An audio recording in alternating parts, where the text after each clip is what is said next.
This signifies the kick-starting and groundbreaking for an international market fit for purpose and built to standard for the traders, buyers, people and residents of Ojo local government area and its environs. Governor Babajide Sanwo-Olu, who was represented by his special advisor on Enterprise Geographic Information Service, EGIS and Urban Development, Olajide Babatunde, says the international market will provide a standard that will further improve the lives of the people, enhance the state's smart city status, and also make it a 21st century economy in line with its Themes Plus agenda. He enjoins the people to join hands with government in making this dream come true, assuring those whose shops have been demolished for the redevelopment of proper sorting once the project is completed. Revitalization, redevelopment, renewal of Alaba Arago transnational market.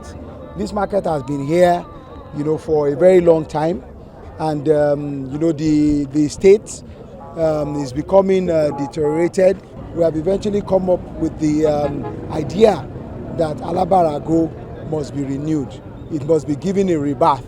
I have the confidence of Mr. Governor. I have his authority to say that Alaba Arago is being developed for the Alaba Arago community. Expressing their appreciation to Mr. Governor for bringing the international modern market to the grassroots, residents, traders, state and local government officials say this would open up the area, create more jobs, and of course bring another kind of beauty to the area. And I want to beg us all, this market is our own.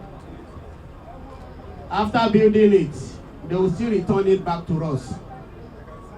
We need your support, most especially the leaders of Alaba Arago. There's nowhere this kind of a thing will happen that anybody within that area will not benefit from it. So therefore, we are being expected to cooperate with the government and the contractors.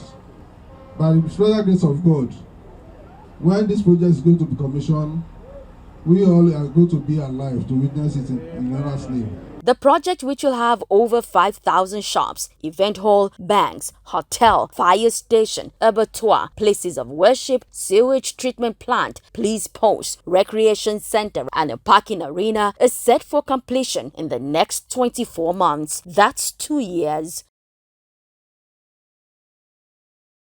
What would be West Africa's largest food security and logistics hub will be completed in the second quarter of 2025, all things being equal. That's according to Governor Babajide Sanwo-Olu when he toured the project site, sitting on 220 hectares of land in Ketu-Ejiri, designed to be the central point for food aggregation, storage, processing, logistics and distribution in the state, with the construction of sub-logistics hubs ongoing in other parts of the state. Mr. Governor says for him and his team, they are not backing down on giving Lagos and Lagosians the very best because they deserve all of these and more. So we're on track, we're on course.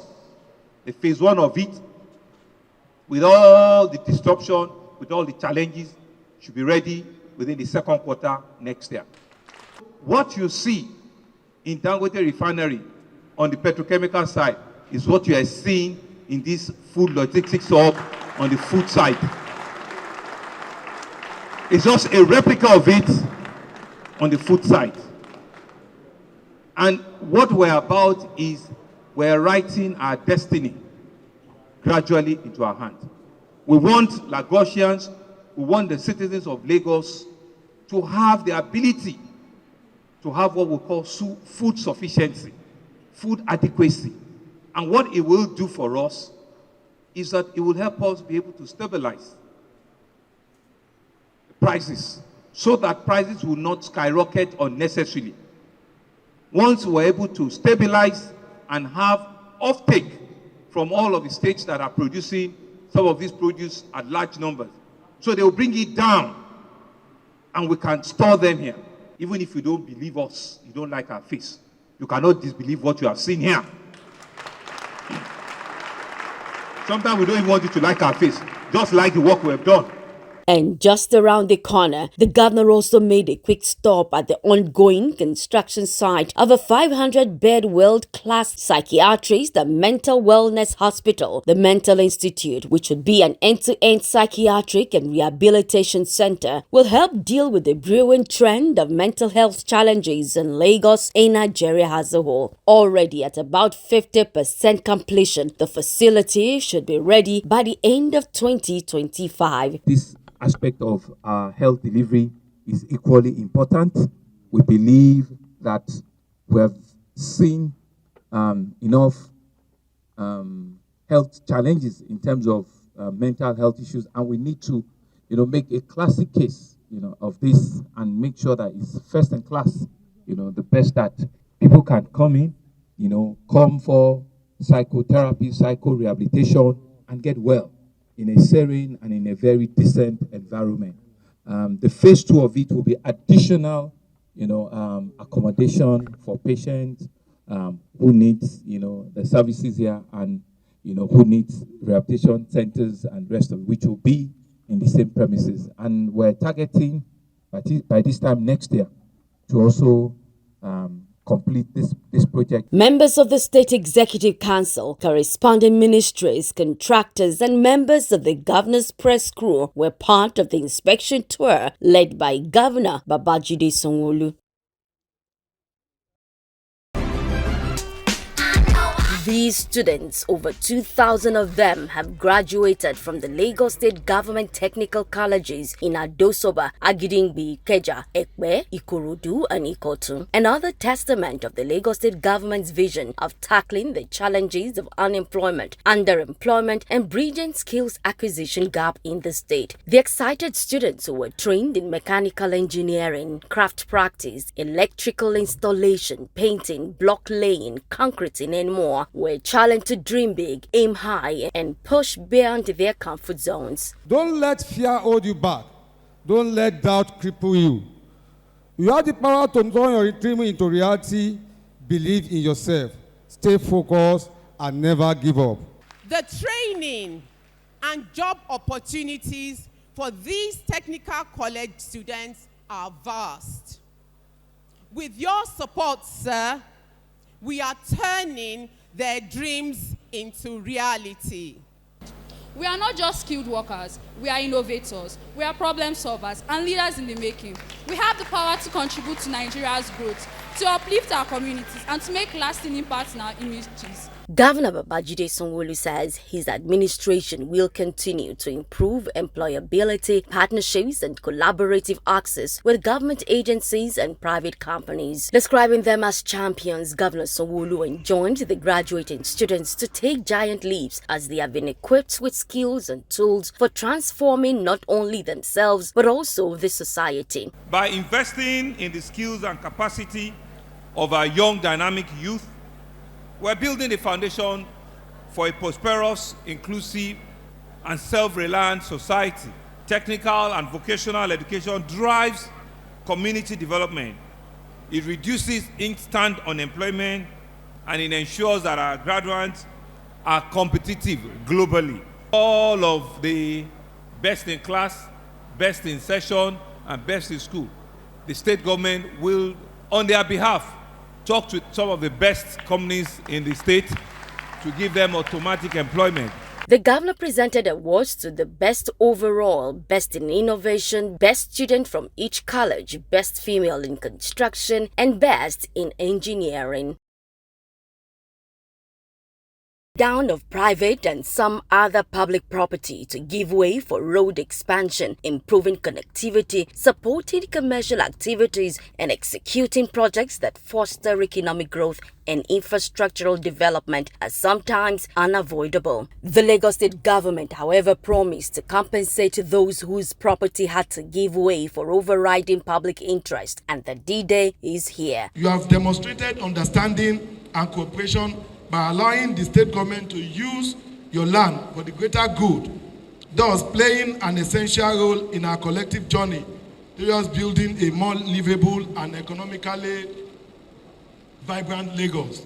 The governor presented checks of over 1.5 billion naira to almost 200 beneficiaries whose property paved way for the Agege Pensilema flyover, Lamata bus terminal in Abulegba, Ojaoba, and road expansion in Badagry, Katankoa, Oyingbo, amongst others. Governor Babajide Sanwo-Olu reiterated his administration's commitment to transforming Lagos's social-economic landscape, empowering the citizens by acquiring lands for impactful amenities and inclusive growth. Thanking them for exhibiting true partnership, Mr. Governor says the state will continue to prioritize the growth, welfare, and development of Lagosians. By prioritizing essential infrastructure and community-focused projects, we're improving access to service, we're enhancing connectivity, and we're laying the groundwork for a resilient and a thriving city.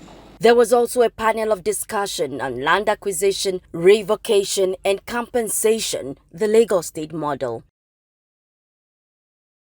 Governor Babajide Sanwo-Olu, alongside the Deputy Governor Obafemi Hamzat, signing into law the Lagos State Electricity Bill in the presence of the Commissioner for Energy and Mineral Resources, Abiodun Ogunleye, Chairman House Committee on Energy, Saburo Oluwa, the Attorney General Lawal Pedro, and other stakeholders. A major and great step after the federal government revised the Electricity Act to allow states generate, distribute, and transmit their own power, which could help advance hydropower generation. The 184 sections 19-part law will help address the long-standing challenges in the energy sector and ultimately change the socio-economic value of Lagosians. This legislative milestone empowers every Lagosian to look forward to reliable energy, foster industrial growth, ensure economic prosperity, and environmental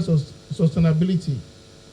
Today, Lagos will step into a new era, an era where darkness gives way to light, and the promise of uninterrupted electricity becomes reality for millions. From today, because there is no economy that's driven without energy.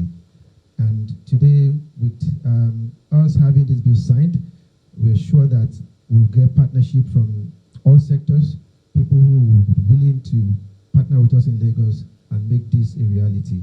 Governor Babajide Sanwo-Olu called on all stakeholders to ensure full implementation of the law that will improve the energy infrastructure of Lagos to have better security network, illumination, and afford Lagosians the opportunity to dump their multiple sources of electricity. We all have a common objective, an objective where we want to improve and develop, the energy infrastructure of our states.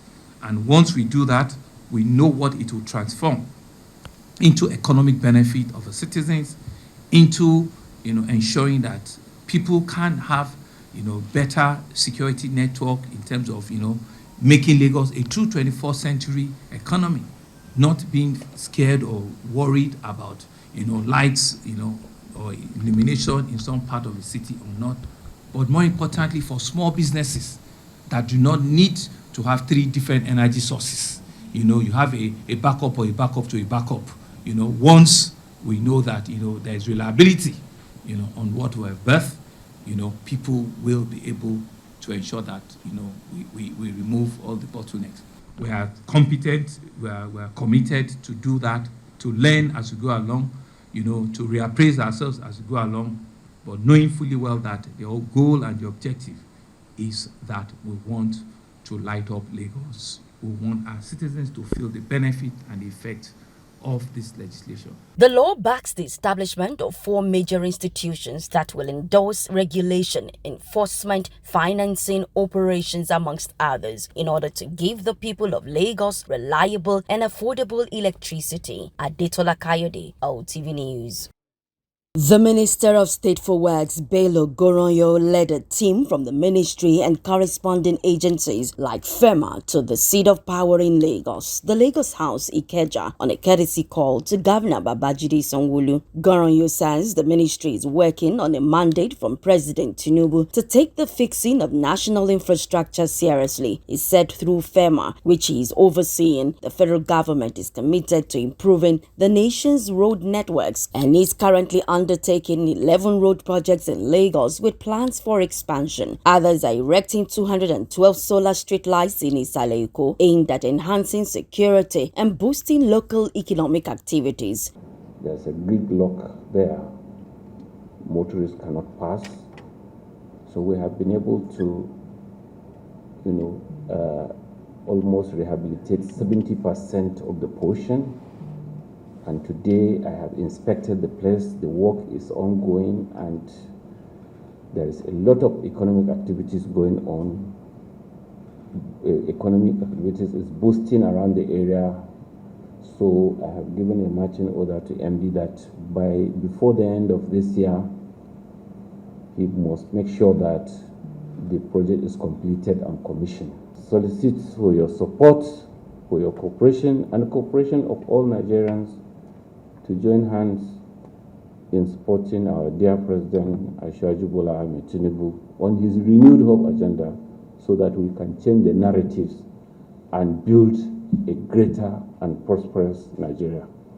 Governor Babajide Sanwo-Olu welcomed the minister to the nation's commercial capital, pointing out the need for collaboration amongst government at all levels. He says infrastructure is a major driver of showcasing government works to the people, and it is important to ensure they see, feel, and enjoy the dividends of democracy. Check on, regularly the Lagos, Apapa Oshodi Express Road, it's okay, it's good, but pedestrian bridges, and the rest of it. So these are just some areas that we on our own also take care of. I mean, for example, there was a pedestrian bridge that gave way a couple of months ago by K2 Alakwere. We took it upon ourselves. We fixed it, but it's important to also thank you for the ones you mentioned that you're doing, the solar light panels, in Adugon and the rest of it. So it's all about development. It's all about improving the quality of life of our people. So, and at the end of the day, the citizens really don't want to know who's done it. Has it been done? Is it usable? Is it functional? And we'll all take the credit for it. They will be happy. They will demonstrate that, as citizens. The two teams exchanged pleasantries and commemorative gifts. Adetola Kayode, LTV News. The first of its kind 72-hour non-stop shopping and entertainment from December 23rd to 25th, unveiling the Lagos Shopping Festival symbol at the Lagos House, Ikeja. Governor Babajide Sanwo-Olu says the Grand Festival will further reinforce Lagos's role as Africa's leading hub for commerce, creativity, and entertainment. He enjoined Lagosians, business owners, and visitors to take part in the transformative experience that will redefine December celebration in Lagos, uniting families, friends, and Nigerians in the diaspora. Sanwo-Olu says it's another opportunity to engage youths and create more jobs during Yuletide. It's really about, a convergence of the power of Lagos, where people can, at the location, bring everything, about themselves, represent it and let Lagosians transact in an environment that brings music, that brings culture, that brings arts, that brings shopping, that brings commerce, that brings everything under one roof. So it's really very audacious. It's about creating wealth for its citizens, creating opportunity for its people, and birthing new ideas, new innovation, of engaging ourselves, people to people, government to government, and just curate, a December that will be next to none. We will continue to make sure that Lagos continue to win, Lagos continue to lead, and Lagos continue to compete globally. It's about from local to global, and Lagos is that center city that will continue to give us. The government of Lagos envisions the Lagos Shopping Festival, which will transform the Mobolaji Johnson Arena as a festival that underscores its commitment to fostering economic growth, both locally and internationally, joining the League of Global Cities, hosting iconic shopping festivals like those of Singapore, Dubai, and others. December 2024, Governor Babajide Sanwo-Olu will begin the commissioning of projects across the state. Special Advisor to the Governor on Infrastructure, Olufemi Daramola, highlighted the ones set for commissioning, including 36 roads, 5 bridges, a pedestrian bridge, and others at different stages of completion. Engineer Daramola says completing these projects and more for the benefit of Lagosians is germane for Mr. Governor, despite the current economic crunch. These projects, in a bid to grow the economy through a robust infrastructure portfolio, this administration has audaciously embarked upon the provision of sustainable road infrastructure in the state. It is important to mention that despite the global economic challenges and spiraling inflation, which led to a major increase in the cost hitherto earmarked for the projects, almost to a point of abandonment, the administration of Mr. Governor, Mr. Babajide Olusola Sanwo-Olu, prioritized the delivery of these projects. The administration has completed and is going to commission 36 roads, 5 bridges, and a pedestrian bridge to Lagosians in due course. The press briefing, which also had the Commissioner for Information and Strategy, Gbenga Omotosho, Special Advisor on Media and Publicity, Gboyega Akoshile, and directors, the Ministry of Works in attendance, indicated that the projects are spread across the 5 divisions of the state, with an assurance to Lagosians that no project would be abandoned. When governors go for second term, there's this general belief that they slow down, that they won't do more work anymore. All of you media people can see that in Lagos, the reverse is the case. We keep on doing new projects, and then we are promising you that all these projects will be complete. And as from Monday, the ones that have been completed, you'll be surprised, as many as they are. On the rehabilitation upgrading of Babajide Sanwo-Olu Road, Dopemu Road in Agege, Babafemi Dada with bridge and its network in Alimosho, Abaronje Road in Alimosho, the dualization of Irede Road in Amuwo Dofi, upgrading of Momuni Adio Road, Navy Town Road, Old Ojo Road, all in Amuwo Dofi. They, however, tasked Lagos residents on the need to own existing and upcoming public infrastructure in the state. Adetola Kayode, LTV News. I remember the days of 14 I remember the days of our suffering. Suffering and smiling. I was telling that day.